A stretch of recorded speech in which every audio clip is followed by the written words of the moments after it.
Hello student. Today started chapter number 1 part 3 how when and where. कैसे कब और कहाँ इतिहास में डेट्स का महत्व हुआ, क्या इम्पोर्टेंस हुई, उसके बारे में हम पिछले वीडियो में भी डिस्कस कर चुके हैं कि डेट्स क्यों इम्पोर्टेंट है।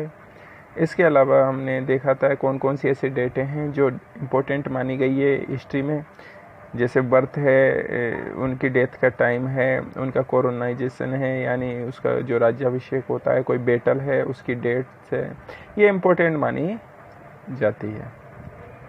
हाउ डू बी पीरियोडाइज यानी अवधियों को कैसे बांटते हैं, किस प्रकार से अवधियों का डिसाइड किया जाता है।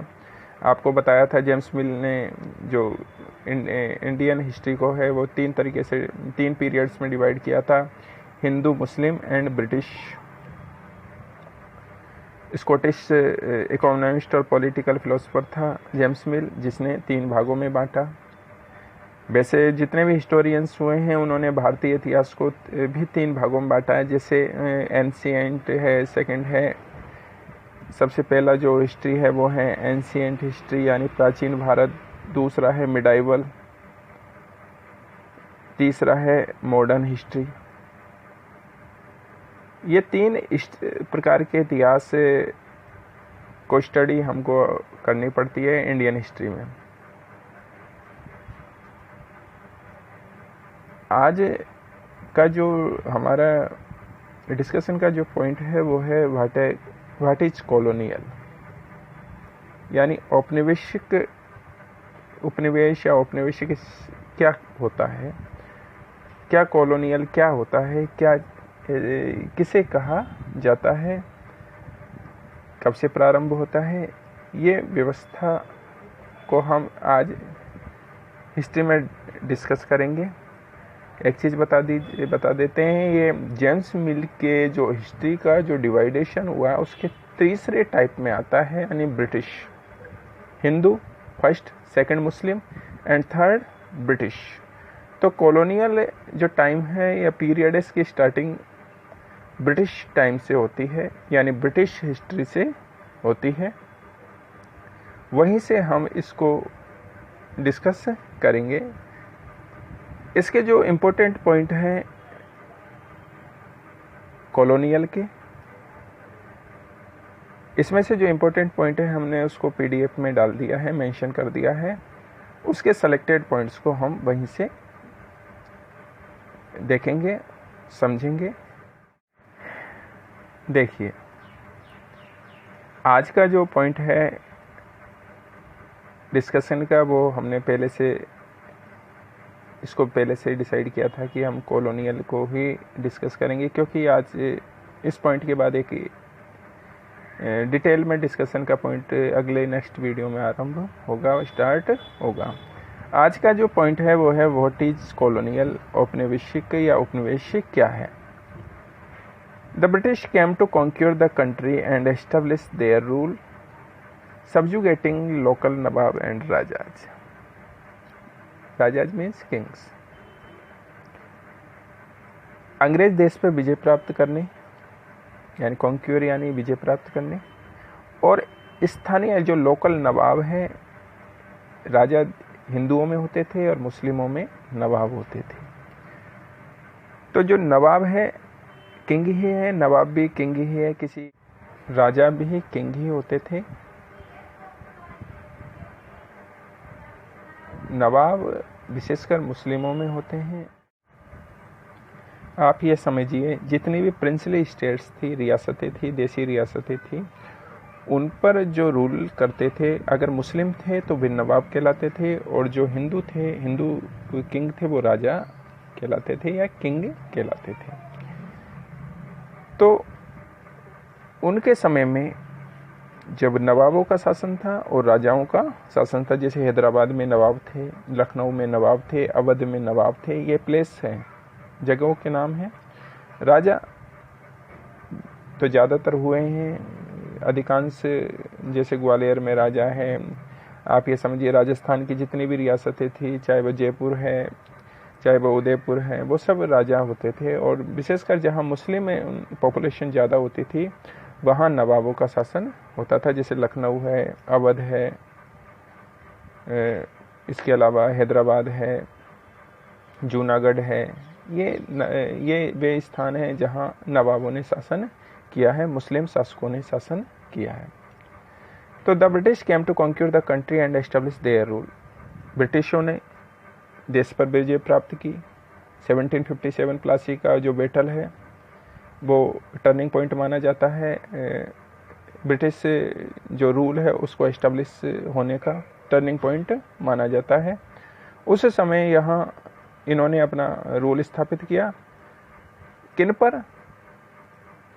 किन को अधीन, सबजुगेटिंग करके, किन को अपने अधीन करके? लोकल नवाब, जो स्थानीय नवाब थे और राजा थे, उनको अपने अधीन करके, उनको हराकर वहाँ अपना साम्राज्य स्थापित किया, एस्टेब्लिश किया। क्यों? क्योंकि नवाबों राजाओं के पास जो आर्मी थी, उनकी जो सेना थी वो इतनी मैच्योर नहीं थी, इतने अच्छे वेपन्स नहीं थे जो ब्रिटिशर्स के पास थे। इस वजह से ब्रिटिशों ने इंडिया को कॉन्क्वर करने में, विजय प्राप्त करने में ज़्यादा देर नहीं लगाई। अगला पॉइंट है, नेक्स्ट पॉइंट है, British establish control over the economy and society. Collected revenue to meet all their expenses, bought the goods they wanted at low prices, produced crops they needed for export। देखिए इसका मतलब क्या है। British establish control over the economy and society. जैसे ही भारत में British rule establish हुआ तो सबसे पहले ब्रिटिशर्स ने कौन सी पॉलिसी एडॉप्ट की? सबसे पहले उन्होंने कंट्रोल किया किस पर? इंडियन इकोनॉमी एंड सोसाइटी पर। भारत की जो अर्थव्यवस्था है और भारत के जो सोसाइटी है, समाज है, उस पर कंट्रोल किया। क्योंकि सबसे मेन जो इम्पोर्टेंट जो पार्ट था इंडियन जो व्यवस्था थी, उसको कंट्रोल करने का सबसे पहले उन्होंने इकोनॉमी और सोसाइटी को अपने कंट्रोल में किया। किसने? ब्रिटिशर्स ने। And collected revenue to meet all their expenses. जैसे ही इकोनॉमी और सोसाइटी कंट्रोल में हुई तो उन्होंने अपने जो एक्सपेंसेस थे, खर्चे हैं, उन्हें पूरा करने के लिए सोसाइटी से, इंडियन सोसाइटी से रेवेन्यू कलेक्ट करना स्टार्ट किया, जिससे वो अपने खर्चों को पूरा कर सके।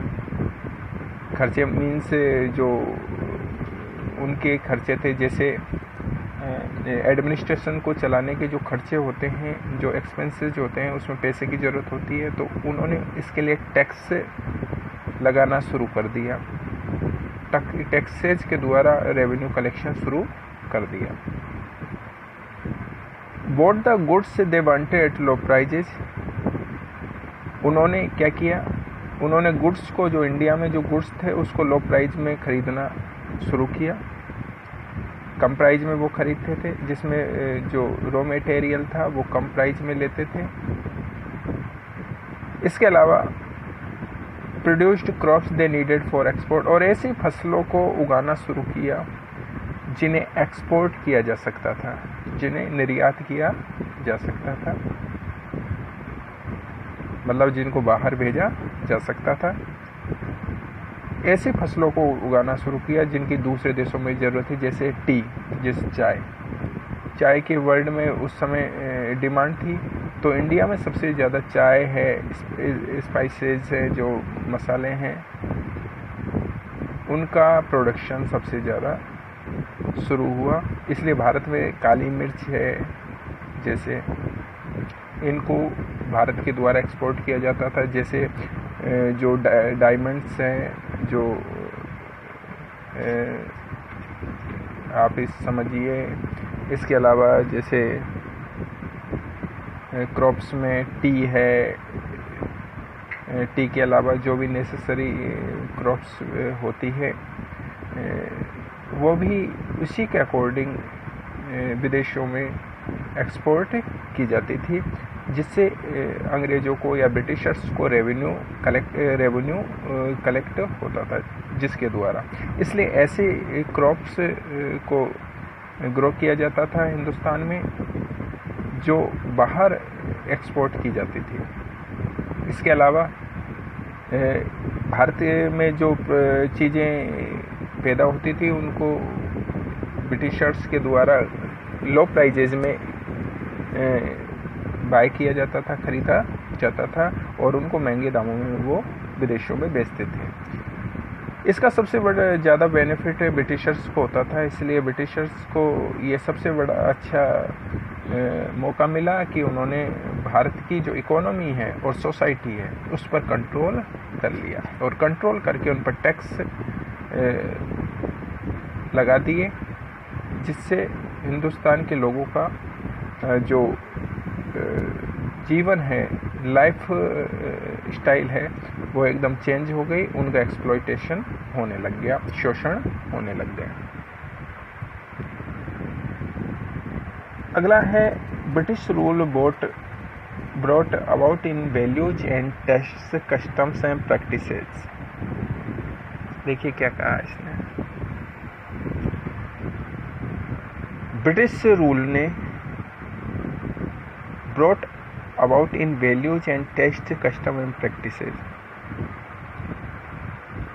ब्रिटिश रूल ने क्या बताया? उन्होंने बताया अपने मूल्यों के बारे में, अपने खान पान के बारे में, कस्टम्स अपने रीति रिवाजों के बारे में और अपने प्रैक्टिसेज प्रथाओं के बारे में बताया। क्योंकि जब वो अपने कस्टम्स को, अपने वैल्यूज को, अपने प्रैक्टिसेज को जब भारत में बनेंगे तभी कोई व्यक्ति या कोई देश उसको अडॉप्ट करेगा। जैसे हिंदुस्तान में उस समय कास्टिज्म था। इसके अलावा हिंदुस्तान में उस समय ये समझिए ऐसी प्रैक्टिसेस थी, प्रथाएं थी जो एबल्स के रूप में थी, बुराइयों के रूप में थी। जैसे उस समय आप ये समझिए, जैसे एग्जाम्पल के रूप में उस समय चाइल्ड मैरिज था, उस समय सती प्रथा थी, सती जो होती थी कस्टम्स था। उस समय उस प्रैक्टिसेज के कारण, उन कस्टम्स के कारण ब्रिटिशर्स के द्वारा अपने जो कस्टम्स थे उनको बताया गया, अपने टेस्ट अपने जो खान पान है उनको बताया गया, ताकि इजी वे में हिंदुस्तान के लोगों के द्वारा उनको स्वीकार किया जाए, एक्सेप्ट किया जाए। तो ब्रिटिशर्स ने सबसे पहले यही किया कि हिंदुस्तान की सोसाइटी को कंट्रोल किया और अपनी वैल्यूज, जो उनके मूल्य थे कि जैसे सेकुलरिज्म है, जस्टिस है, इक्वलिटी है, ऐसे मूल्यों को यहाँ एस्टेब्लिश किया। टेस्ट्स बताए, पसंद नापसंद बताई, कस्टम्स के बारे में बताया कि आपकी क्या कस्टम्स है, रीति रिवाज हैं, यहाँ की प्रैक्टिस, प्रथाओं, रीति तौर तरीक़ों के बारे में यहाँ के लोगों को बताया, ताकि भारत के लोग उसको इजी वे में एक्सेप्ट कर सके और उनके अकॉर्डिंग चल सके। क्योंकि उनका कहना था कि जो ब्रिटिश कानून है, ब्रिटिश जो कस्टम्स है, उसमें प्रेजुडिस नहीं है, पक्षपात नहीं है, all the peoples are equal, और रंग भेद नहीं है। वैसे तो सबसे ज़्यादा रंग भेद अपार्थेड उन्हीं के द्वारा किया गया है, लेकिन वो बताने की कोशिश करते थे कि हमारे यहाँ, हमारे कानून में all the peoples are equal, जबकि भारत में इक्वलिटी नहीं थी, भारत के लोगों में इक्वलिटी नहीं थी, क्योंकि हिंदू धर्म उस समय कई कास्टों में बटा हुआ था। नेक्स्ट पॉइंट है, when the subjugation of the country by another leads to these kind of political, economical, social and cultural changes, we refer to the process as a colonisation. देखिए क्या लिखा है इसमें। जब इस प्रकार की राजनीतिक, आर्थिक, सामाजिक और सांस्कृतिक परिवर्तनों के कारण एक देश द्वारा दूसरे देश को वश में किया जाता है, यानी अपने कंट्रोल में किया जाता है, तो इस प्रक्रिया को, इस प्रोसेस को कॉलोनाइजेशन या उपनिवेशीकरण कहते हैं, या उपनिवेश कहते हैं। कहने का अर्थ है सब्जुगेशन। सब्जुगेशन यानी अपने अधीन करना। Of one country by another leads to these kinds of political, economical, social and cultural changes. यानी जब एक देश किसी देश को पॉलिटिकल यानी राजनीतिक रूप से, इकोनॉमिक यानी आर्थिक रूप से, सोशल यानी सामाजिक रूप से, और कल्चरल यानी सांस्कृतिक रूप से परिवर्तनों के कारण अपने अधीन करता है, उस पर कंट्रोल करता है, उसकी पॉलिटिकल, इकोनॉमिकल, सोशल और कल्चरल एक्टिविटीज को अपने कंट्रोल में ले लेता है, तो जो ये प्रोसेस होती है उसको कॉलोनाइजेशन या उपनिवेशीकरण कहते हैं। जैसे इंडिया, ब्रिटिशर्स ने क्या किया, इंडिया को सब्जुगेट किया, अपने अधीन किया। कैसे किया कि हिंदुस्तान के सबसे पहले उन्होंने इकोनॉमी को अपने कंट्रोल में किया, कि वो व्यापारी बन के आए, बिजनेस करने आए, और सबसे पहले उन्होंने यहाँ की इकोनॉमी को डिस्ट्रॉय किया, इकोनॉमी को कंट्रोल में किया, यहाँ व्यापार करने लगे। उसके बाद उन्होंने सोशल स्तर पे, सोशल लेवल पर कंट्रोल करने का किया, उन्होंने लॉ बनाए, कानून बनाए। इसके बाद उन्होंने पॉलिटिकल कंट्रोल लिया। पॉलिटिकल कंट्रोल करने के बाद उन्होंने कल्चरल यानी हिंदुस्तान की संस्कृति को अपने कंट्रोल में किया, उसमें चेंजेज किए। जैसे कई जो सोशल एविल्स थी उनको लॉ बनाकर हटाया, जैसे सती प्रथा जो थी उस समय, जैसे चाइल्ड मैरिज, ऐसे सोशल एविल्स को कानून के द्वारा हटाने की कोशिश की, हटाया भी। तो ये प्रोसेस कंटिन्यूअस चलती रही, और यह प्रोसेस जो ब्रिटिशर्स के द्वारा चलाई गई थी, ये कॉलोनाइजेशन के नाम से जानी जाती है। कहने का अर्थ है इसको हम उपनिवेशीकरण कह सकते हैं, और उपनिवेश ही ये कहलाता है। आप देखिए, एक बार इस डायग्राम को देख लीजिए। देखिए राइट साइड में कुछ देशों के नाम लिखे हैं, जैसे ब्रिटेन है, फ्रांस है, इसके अलावा स्पेन है, पुर्तगाल है, नीदरलैंड है, जर्मनी है, ऐसे देशों के नाम लिखे हैं। यहाँ विश्व का जो वर्ल्ड मैप है, इसमें कुछ कलरफुल जो कंट्री हैं उसको कलर के आधार पे, कलर के बेस पे फिल किया गया है, उनमें कलर फिल किया गया है। इसका मीन्स क्या है, देखिए यहाँ इंडिया है, ये देखिए इंडिया जिस कलर में है उसमें यहाँ देखिए, जैसे लाइट रेड है ये, इसमें ब्रिटेन है, देश का नाम क्या है यहाँ, ब्रिटेन। इसका मतलब हुआ कि इंडिया पर उस समय ब्रिटेन का शासन था, यानी भारत जो है उस समय ब्रिटेन का कॉलोनी थी, ब्रिटेन की कॉलोनी थी।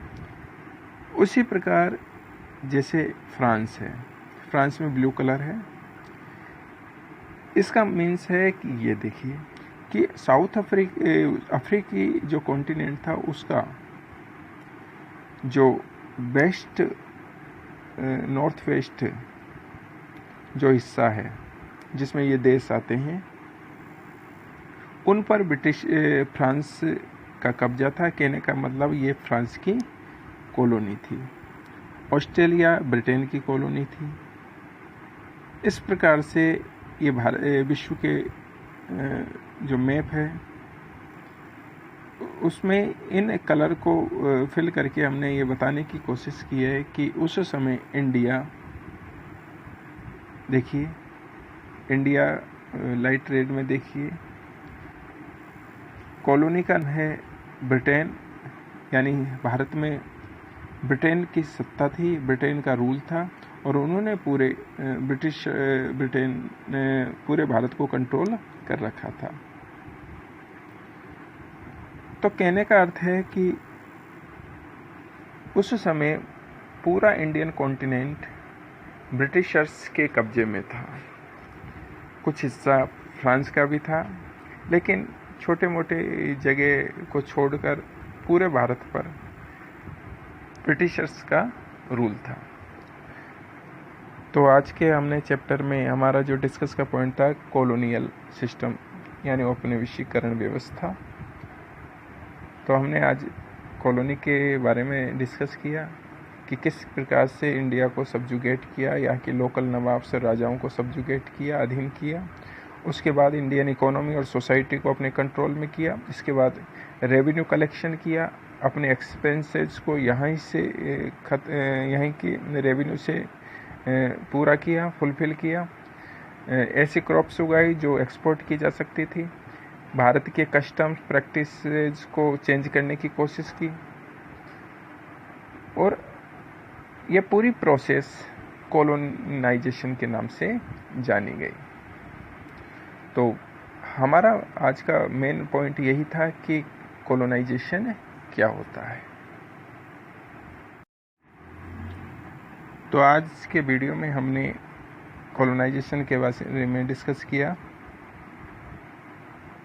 अगले वीडियो में हम how do we know Bharat के इतिहास के 250 साल के इतिहास के बारे में डिस्कस करेंगे, जो ब्रिटिशर्स का, विशेष रूप से ब्रिटिशर्स का टाइम था। उस समय एडमिनिस्ट्रेटिव सिस्टम क्या था, एडमिनिस्ट्रेशन किस प्रकार का था, उस के बारे में हम नेक्स्ट वीडियो में डिस्कस करेंगे। Okay, thank you very much.